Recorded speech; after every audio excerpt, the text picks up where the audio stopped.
오늘 추수감사절로 지내게 됐습니다. 모든 영광을 살아계신 하나님께 올려드립니다. 이 절기상으로 이 추수감사절은 유대인의 그 절기인 장막절과 비슷한 시기입니다.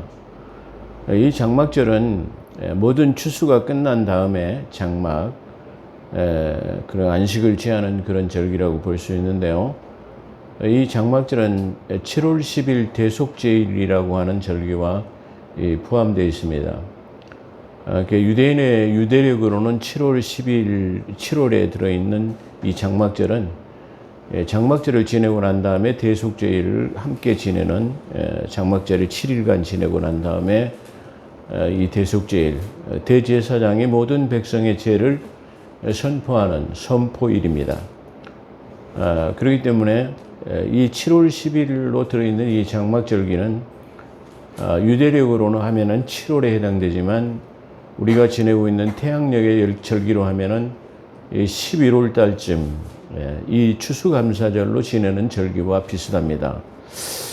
아마 그래서 그런 측면에서 이 추수감사절을 아마 11월 절기로 이렇게 정해놨지 않나 그런 생각도 우리 믿음의 선전들이 뜻깊은 이 제정이다 그렇게 생각을 한번 해봅니다. 그렇기 때문에 이 추수감사절 하면은 우리가 모든 오국백화가 이뤄서 풍성하게 누리게 하신 그것만이 아니라 추수가 다 끝난 다음에 장막절의 절기, 우리 주님의 다시 오심을 한번 생각해 봐야 하는 그런 절기다 그렇게 생각할 수 있습니다. 그렇기 때문에 우리가 이 땅에 살면서 이 풍성한 오곡백과 풍성한 것을 누리는 것도 중요하지만 그게 한 단계 더 우리가 깊이 생각한다면 주님의 재림이 더 가까웠다 이렇게 생각해 볼 수 있는 그런 절기다. 그런 측면에서 이 추수감사절은 대단히 깊은 의미가 있다. 저는 그렇게 생각을 합니다.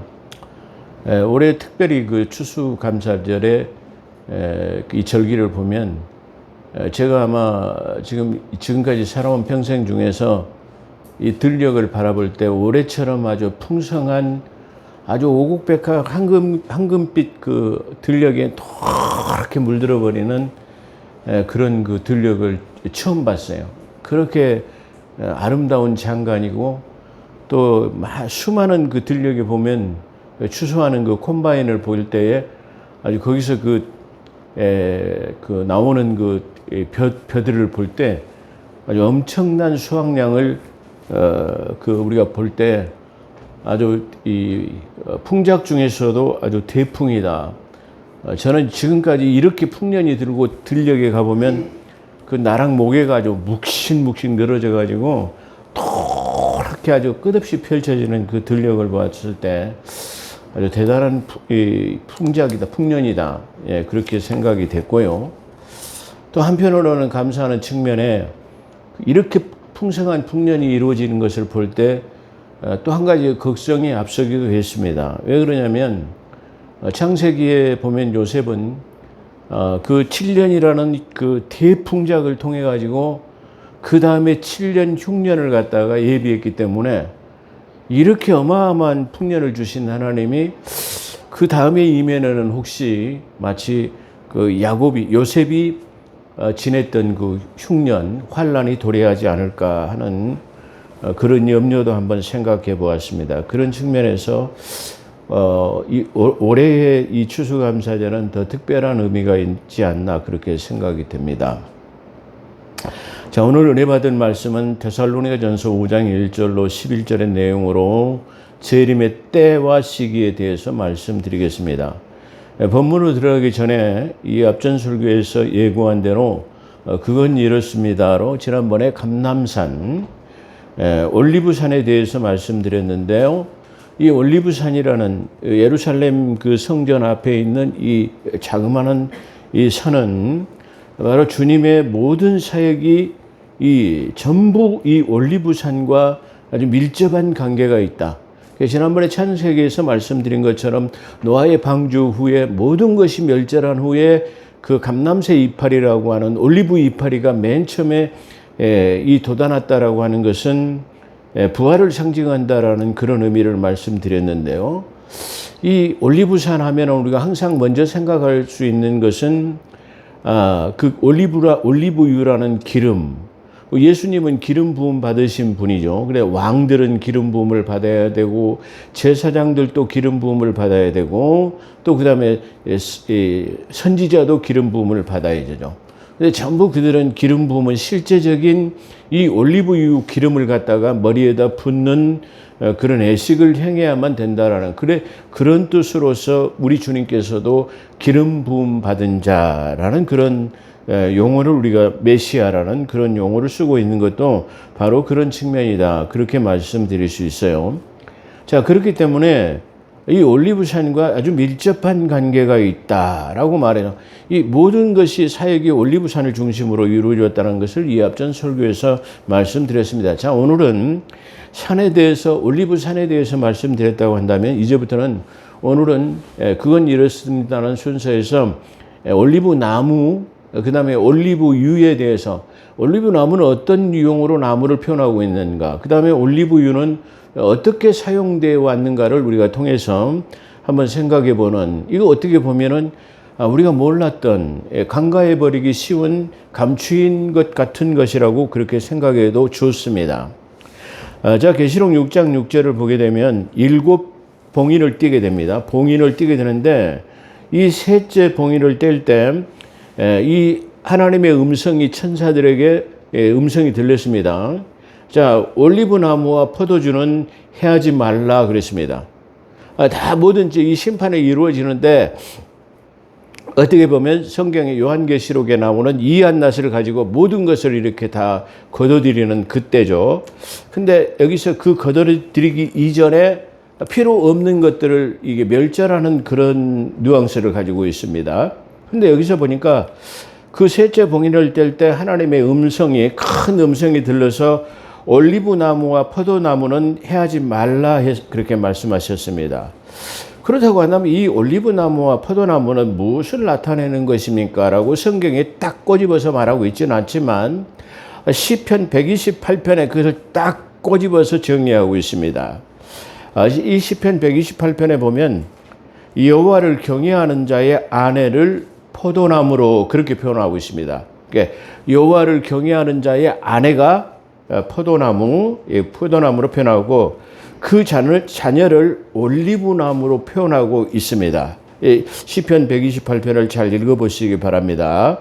그렇다 우리가 이 말씀을 대하기 전에 시편 128편을 보게 되면 어떤 이 시편 8편은 여호와를 경외하는 자의 풍요를 말하는 것 같지만은 그 풍요를 말하는 거기에 이 올리브나무와 이 포도나무가 거기서 직접적으로 언급하고 있는데 여호와를 경외하는 자의 아내를 포도나무, 여호와를 경외하는 자의 자녀를 올리브나무로 표현하고 있다라는 것이 아주 독특한 의미를 가지고 있다. 그렇게 말씀드리고 있어요.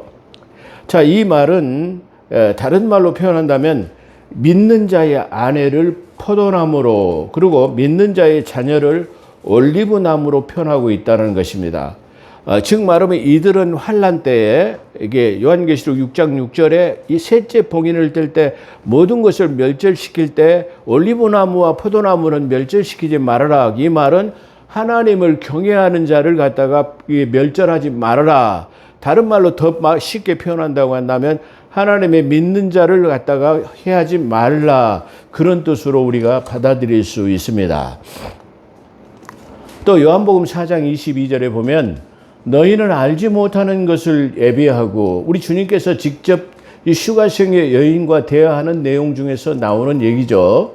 자, 근데 너희는 알지 못하는 것을 예비하고 너희는 저 북쪽 이스라엘 사람들은 알지 못하는 것을 예배하고 있지만 우리는 아는 것을 예배하나니 그렇습니다. 이는 구원이 유대인에게서 남이라. 구원이 어디서 난다고요? 유대인에서 난다라고 그랬어요. 자, 이 말을 사도 바울은 이렇게 표현하고 있습니다. 사도 바울은 로마서 11장 13절에서 이방인들의 구원에 대해서 설명합니다. 이 로마서는 이신칭이라고 하는 믿음으로 구원을 얻는 것에 대해서 말하고 있지만 이 사도 바울은 여기서 이 로마서는 바로 율법과 복음, 그리고 이방인과 그리고 우리 그리스도인, 그리고 유대인과 이방인에 대해서 설명하는 것이에요. 그러니까 로마서는 율법과 복음을 잘 설명하고 또 유대인과 이방인에 대해서 잘 설명하고 이 관계를 정의하는 책이다. 그래서 그걸 통해서 우리가 어떻게 구원의 여정에 이르게 있는가를 이게 설명하는 책이다. 그렇게 말할 수 있어요. 근데 그 로마서 11장 13절에서 이방인의 구원에 대해서 설명하면서 유대인을 어떻게 표현하고 있느냐 그러면 참 올리브나무라. 그러니까 우리가 가지고 있는 성경에는 참 감람나무라 그렇게 표현하고 있는데 이 말을 다른 말로는 참 올리브나무다. 그래서 이방인은 우리를 뭘로 표현하고 있냐면은 열매를 맺지 못하는 돌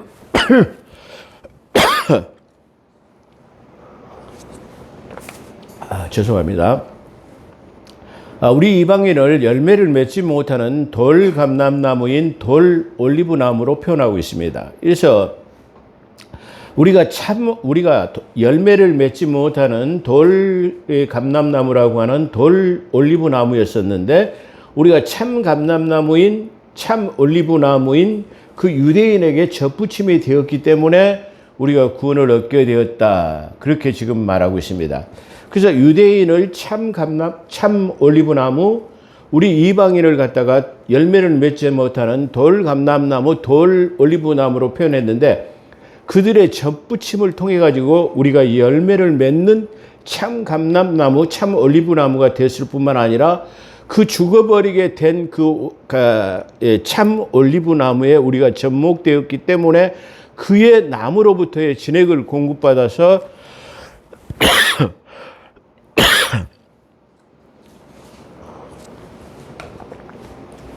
우리가 그 진액을 공급받아서 우리가 구원을 얻게 됐다고 사도 바울은 로마서 11장에 정의하고 있습니다. 아마 지금까지 로마서 11장을 읽었을 때 아마 잘 이해되지 않는 부분이 있다고 한다면 오늘 이 말씀과 함께 본다고 한다면 그 말씀이 밝히 이해되어지게 될 줄로 믿습니다. 저는 이 재림서신서를 대할 때 하나님 앞에 기도하고 있습니다. 어떤 기도냐면은 저는 이 작은 시골 교회에서 목회를 하기 때문에 어떻게 보면 파급력이 적다고 그렇게 생각할 수도 있어요. 근데 이 재림서신서에 파급력이 있고 많은 성도들을 깨울 수 있다고 한다면 나보다는 더 큰 대형교회 목사님들이 이걸 깨달아갖고 전달했으면 얼마나 좋겠는가, 얼마나 파급력이 있겠는가 그런 측면을 생각해 봐요. 그래서 우리는 뭐 사랑의 교회 오정인 목사님 같은 분, 소강석 세된 교회 소강석 목사님 같은 분들, 또 우리가 무슨 교회인가 우리 교회라고 하는 이천수 목사님 같은 분들, 이런 분들이 이걸 증거한다고 한다면 얼마나 파급력이 있고 얼마나 이게 많은 알곡들을 추수할 수 있을 것인가 하는 그런 아쉬움을 가지고 항상 그런 분들이 이 재림서신서를 다뤄주었으면 하는 그런 소망을 가지고 있습니다. 자, 어찌됐든가 로마서 11장은 유대인을 갖다가 참 올리브나무, 우리 이방인이었던 우리를 열매를 맺지 못하는 돌 올리브나무였었는데 그들에게 접목됨으로 그들의 원가지로부터의 진액을 공급받아서 우리가 구원을 얻게 되었다라는 것을 말하고, 이 말은 요한복음 4장 아까 서두에 말한 우리 주님이 말씀하신 4장 22절에 구원이 유대인에게서 난다라는 말은 이런 뜻으로 우리가 이해할 수 있을 것입니다. 또 요엘서 2장 24절은 무교병을 만들 때도 올리브유를 바르라고 말씀하시고 있습니다. 다시 말하면 이 무교전병이나 무교병은 누룩이 없는 빵을 먹는 절기를 무교병, 무교절 이렇게 말하는데요.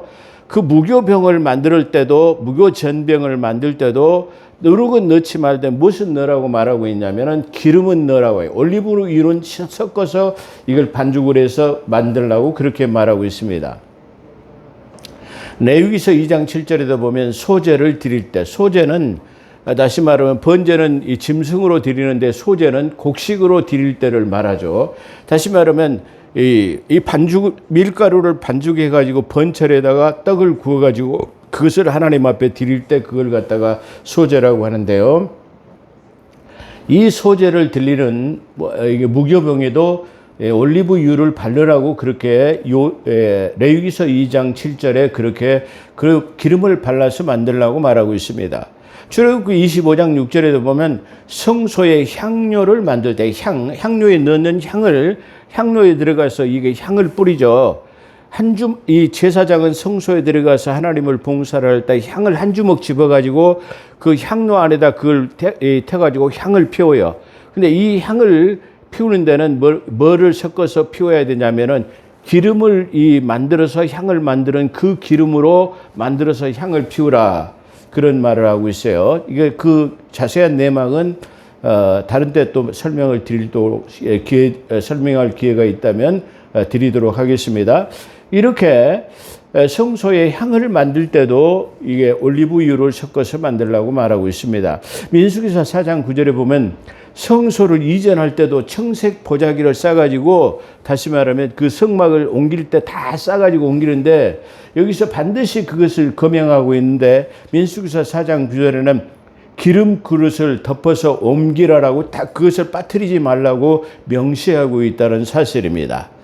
또 마태복음 25장 3절에 보면은 재림을 기다리는 신부는 반드시 기름을 가지고 있어야 되는데 이 기름이 뭐냐면은 올리브유라는 것입니다. 자, 이렇게 이 모든 성경에서 우리가 자세히 보면 제가 이거 오늘 시간 관계상 이걸 다 검명할 수는 없어요. 다 설명드릴 수는 없어요. 그러나 중요한 것 몇 가지만 지금 발췌해 갖고 여러분에게 말씀드리는 것입니다. 자, 재림에 관계되기 때문에 마태복음 25장 3절에 재림을 기다리는 신부는 기름 등불이라고 하는 기름을 가지고 있어야 되는데 이 기름이 올리브유입니다. 그 다음에 시편 23편 5절에 여호와가 나의 목자시니 내가 부족함이 없으리라고 그러는데 그가 내 머리에 기름을 바르시고 라고 그렇게 표현됐죠. 여호와가 나가 목자라고 생각하는 사람들은 머리에다 기름을 바릅니다. 또 마태복음 6장 17절에 보면은 금식할 때도 너희는 기름을 바르라고 합니다. 금식할 때도 기름을 바르고 기도하라는 말입니다. 그러니까 여기서 그 기름도 전부 다 올리브유입니다. 성경에서의 모든 기름은 전부 올리브유라는 것을 여러분이 기억하시면 여러분이 성경을 대할 때 새로운 눈이 떠지게 될 것을 저는 축원합니다. 새로운 눈이 떠질 것을 그렇게 말씀드립니다. 이렇게 해서 금식할 때도 기름을 발라야 됩니다. 또 누가복음 10장 34절에 보면 선한 사마리아 사람, 다시 말하면 여리고로 내려가다 강도 만져한 자에게 심히 맞아가지고 상처나고 얻어 터진 사람에게 포도주를 붓고 기름을 발라가지고 싸매줘요. 그러니까 이 기름은 사람을 치료하고 상처날 때도 이 기름을 바르구나 그러게 말하고 있어요. 성경에서는 올리브유를 생산하고 몸에 바르지 못하고 올리브유를 생산하고 먹지 못하면 그걸 저주로 표현하고 있습니다. 이 올리브유를 생산하지 못하는 것은 성경에서 저주로 표현하고 있답니다. 자, 그렇기 때문에 여기 지금 누가복음 10장 34절에 선한 사마리아 사람도 기름을 붓고 여기서 성경에서 기름을 붓는다라는 말은 성령의 기름 부음이 아니라 실제적인 우리가 올리브유를 갖다가 이게 붓거나 바르거나 먹거나 이런 것을 실제적으로 말하고 있다는 사실입니다. 자, 그래서 여기서도 상처에다가 기름을 붓습니다. 또 야고보서 5장 14절에다 너희가 아픈 환자가 있거든 교회 장로를 초청에다가 기름을 붓고 다시 말하면 기도하라 그랬어요. 이 말은 다시 말하면 교회 너희가 아픈 사람이 있어가지고 안수 받을 때 목사님을 초청에다 바를 때 안수 기도를 할 때 뭘 바르라고요? 머리에 기름을 받고 안수 기도를 하라 그런 뜻입니다. 제가 서울의 모처에 상위 1% 안에 드는 재벌가라고 그래요. 거기서 상당히 오랜 기간 동안 제가 사목을 했습니다. 갈 때마다 그 회사의 대표에게 다시 말하면 기름 부음을 해줬어요. 또 권사님이라고 하는 그 사모에게도 제가 기름 부음을 아주 몇 년 동안 해줬어요. 근데 요즘에 제가 가만히 생각하고 걱정이 되는 게 있습니다. 왜 그러냐면은 지금 제가 그 원목을 그만둔 지가 상당히 오래됐기 때문에 그들에게 기름 부음이 지금 말라가고 있는 상태이기 때문에 그 심령이 대단히 쉽게 말하면 메말라 있을 것이다라는 그런 생각이 들 때 좀 안타까운 생각이 들기도 했습니다. 자, 어찌됐든 간에 야고보서 5장, 이 신약에서도 구약에서뿐만 아니라 이 신약에서도 면면이 흐르고 있는 것이 이 기름 부음이라고 하는 기름에 대해서 말씀하고 있죠. 그 야고보서 5장 14절에 아픈 환자에게도 장로를 초청하여 기름을 붓고 기도하라고 그렇게 말하고 있습니다. 마지막으로는 출애굽기 27장 27절에 출애굽기 27장 20절에 보면 성전에 기름 등불이 있는데 이 제사장의 임무가 뭐냐면은 이 성전 안에 있는 등불에 기름을 계속 갖다가 감금해서 불이 꺼지지 않도록 해야 하는 임무를 가지고 있어요.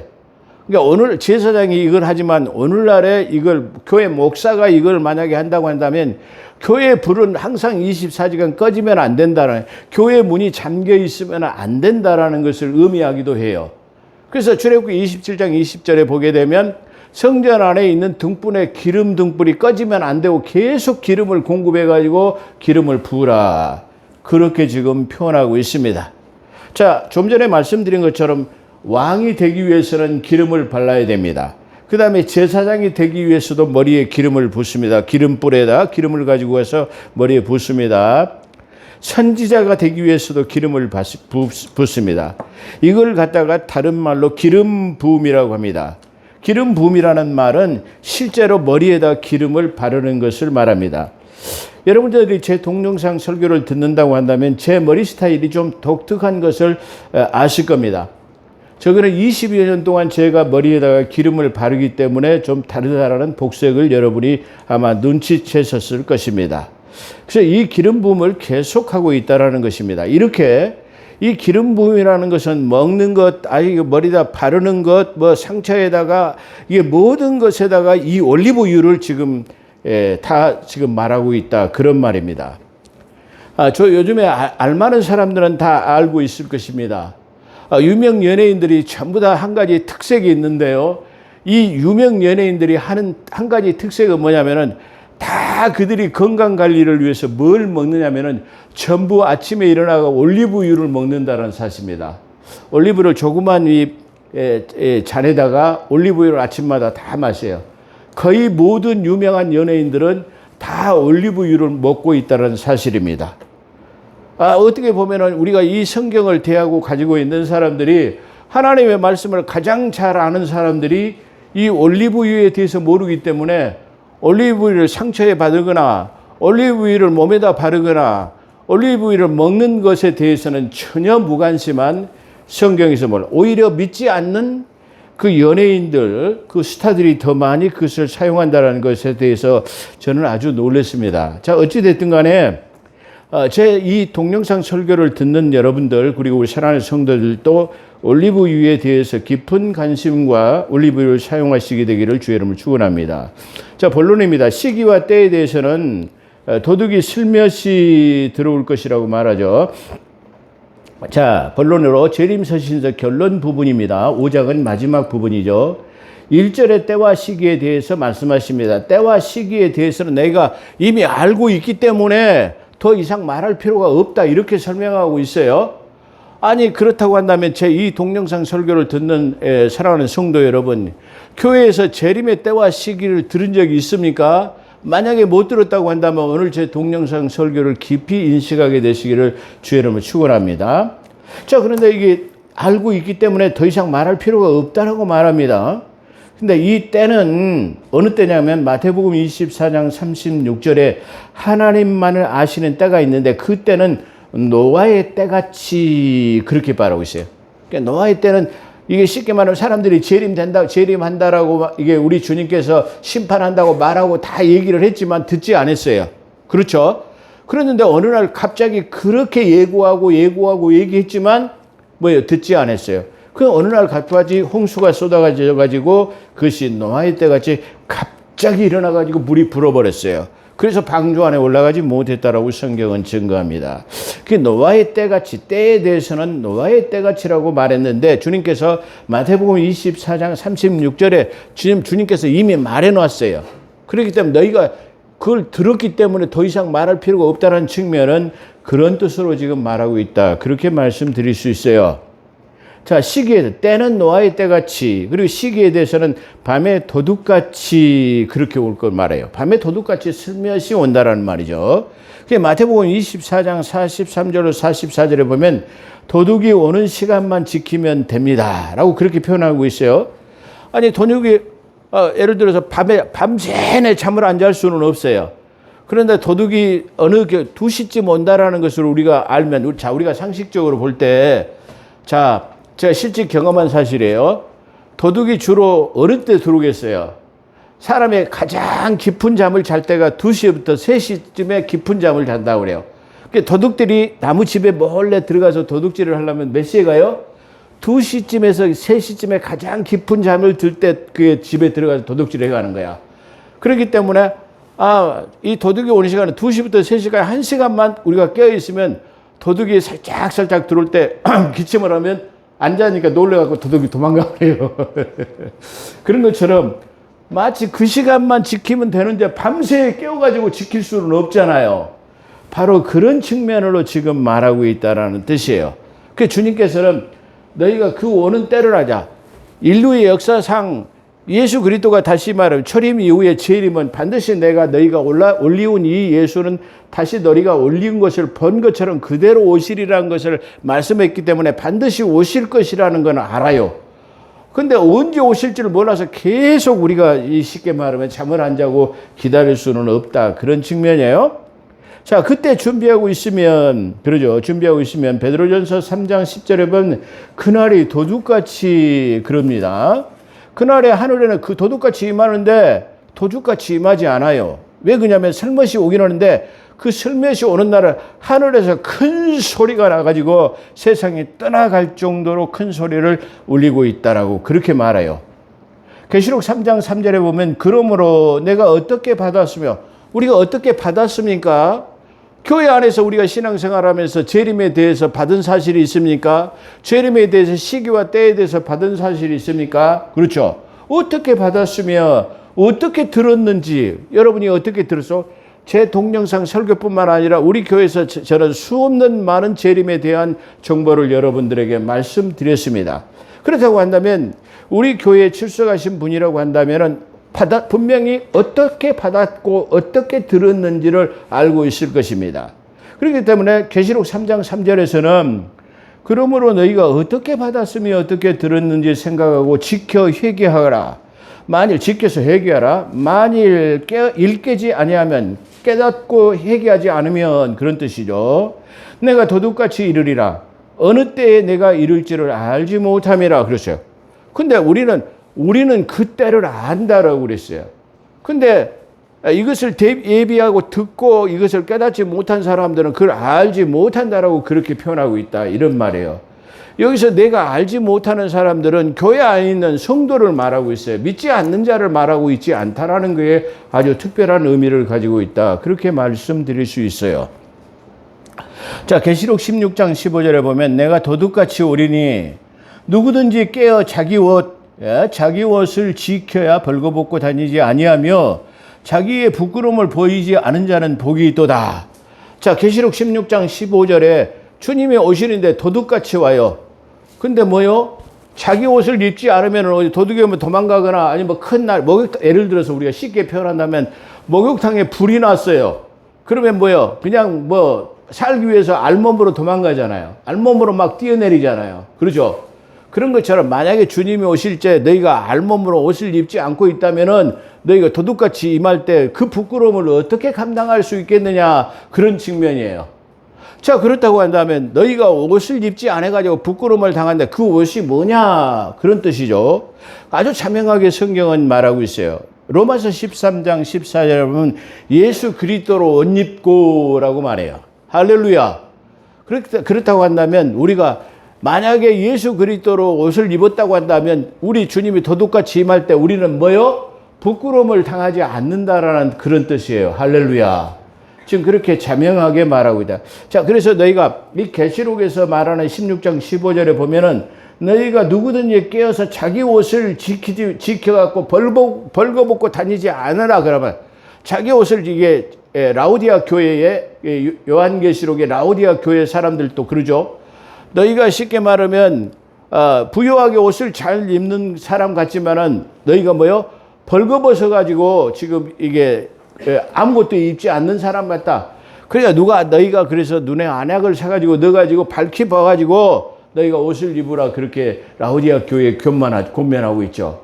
마지막에 우리가 교회를 다닌다라고 종교 생활을 하지만 예수 그리스도를 나의 구주로 믿어가지고 정말 내 마음 심령 깊은 곳으로부터 그분을 나의 구주인 것으로 받아들였다고 한다면 여러분은 예수로 옷 입었습니다. 할렐루야.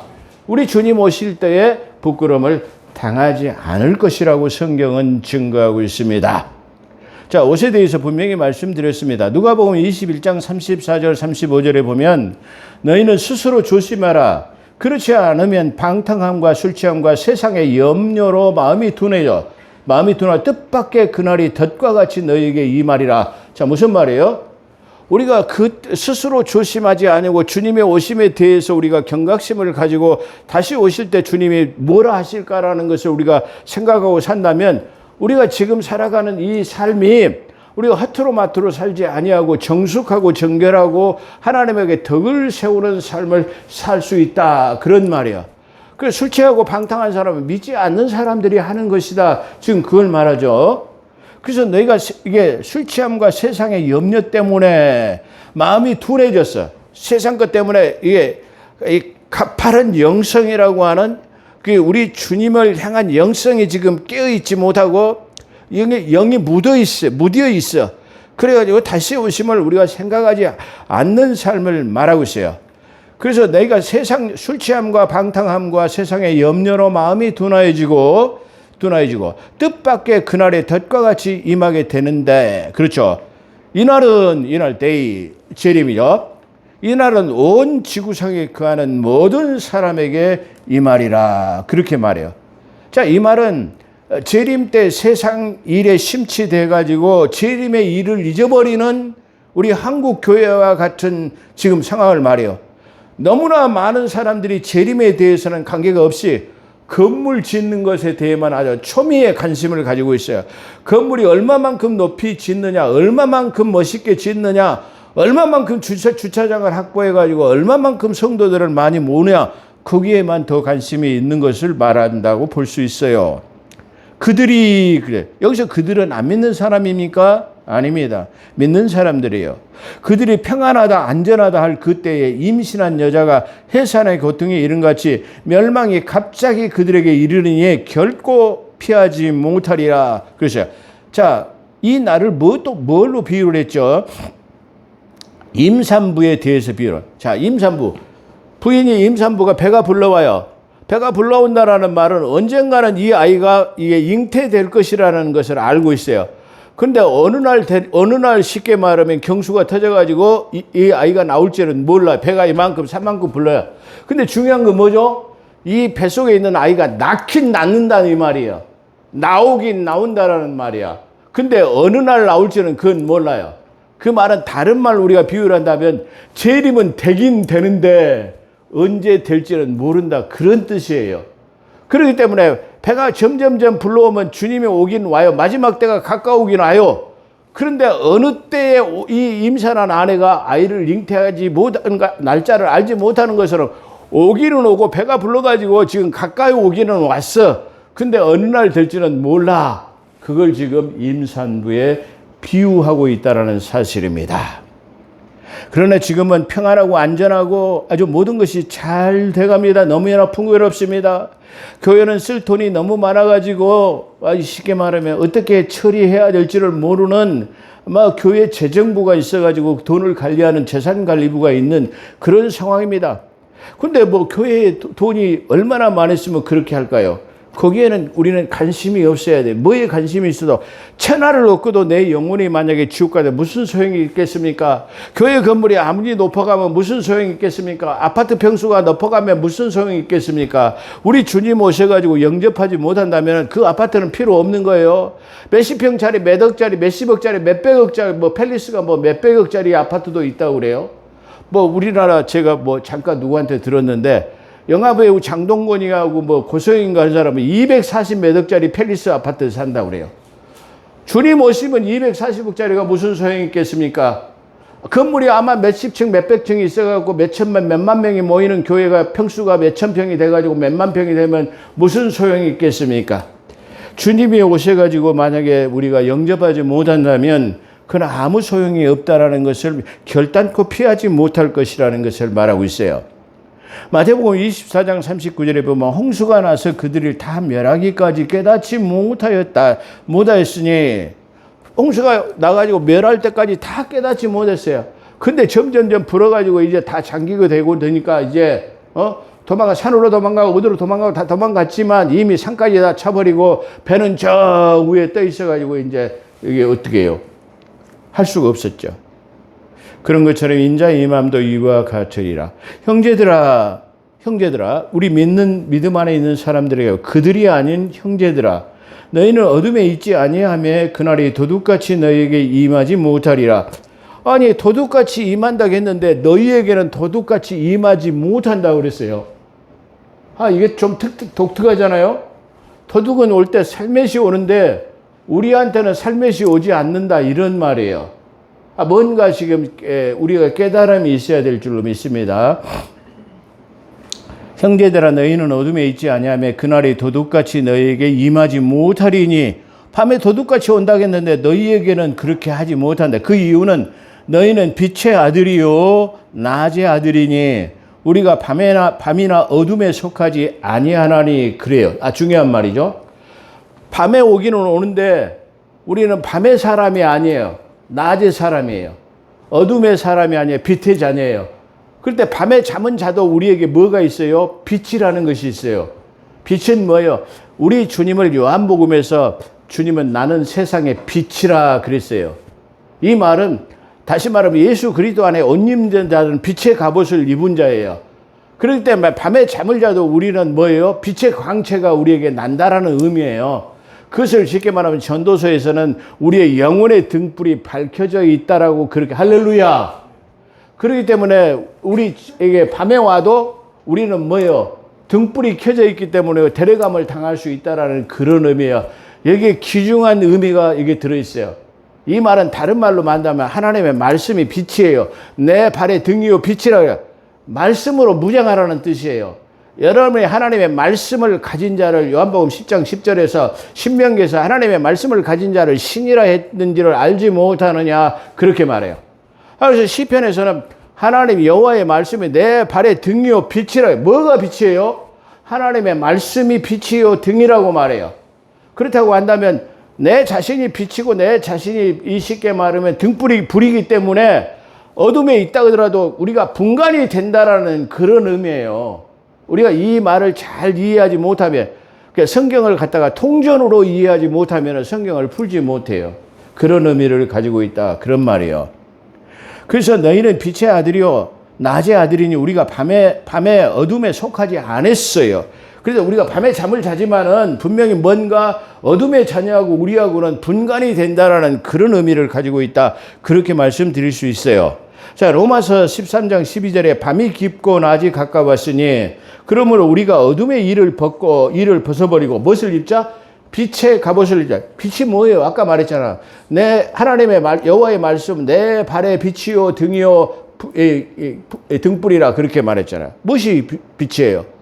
하나님의 말씀이 빛이에요. 예수님이 빛이에요. 아멘. 아까 예수 그리스도로 옷 입고 갑옷을 입고 빛의 자녀가 됐다면 그 어둠에서 우리가 분류될 수 있다라는 것을 말해. 할렐루야. 그래서 어둠에 속하지 않는 자녀가 되어야 된다는 것을 말하고 있습니다. 자, 에베소서 5장 8절에 너희가 전에는 어둠이었더니, 자, 전에 예수 믿기 전에는 어둠의 자녀 밤에 속해 있어요. 그런데 이제 누구예요? 이제는 주 안에서 빛이라 빛의 자녀처럼 행동하라. 너희가 전에는 어둠의 자녀였어요. 어둠의 자녀였고 어둠이었기 때문에 캄캄한 칠흑이 되면 분간이 안 돼. 그러나 이제 어둠의 자녀가 아니고 빛의 자녀가 됐어. 그래서 그렇기 때문에 어둠에 있어도 우리가 이제 뭐가 돼요?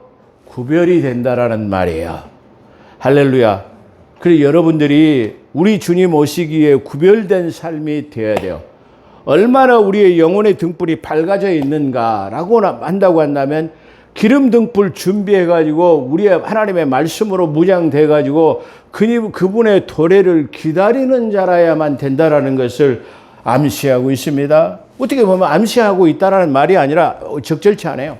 암시하고 있는가 직설적으로 지금 말하고 있다 이 말이에요. 예. 그런데 우리는 듣긴 들었어도 수많은 교회를 몇십 년 동안 권사, 장로, 집사 돼가지고 수십 년, 40년, 50년, 60년 교회 다녔지만 그 얘기를 한 번도 난 못 들어봤는데요. 제가 이게 죄송한 말이에요. 너는 무너졌다 무너졌다 큰 성 바벨론이야. 너는 거기서 나오라. 만약에 몇십 년 동안 그런 얘기를 못 들었다면 우리의 재림의 신앙, 우리의 신앙과 믿음은 헛것이다. 그렇게 말씀드릴 수 있습니다. 그러므로 우리가 다른 이 같이 자지 말고 오직 도리어 정신을 차릴 자, 정신을 차려. 우리가 정신을 차리고 근신해야 할 것은 베드로전서 5장 8절에 너희 대적 마귀가 우는 사자같이 두루다니며 삼킬 자를 찾나니 그랬어요. 우리가 정신을 깨어가지고 정신을 바짝 차려가요.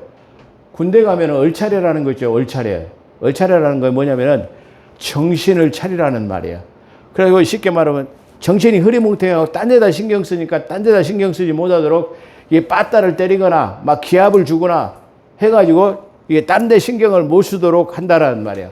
그런 것처럼 우리가 정신을 차리라는 말은 우는 사자, 이 마귀가 우리를 쉽게 말하면 뺏어가지 못하도록 재림에서 우리를 벗어나지 못하도록 이게 만들어.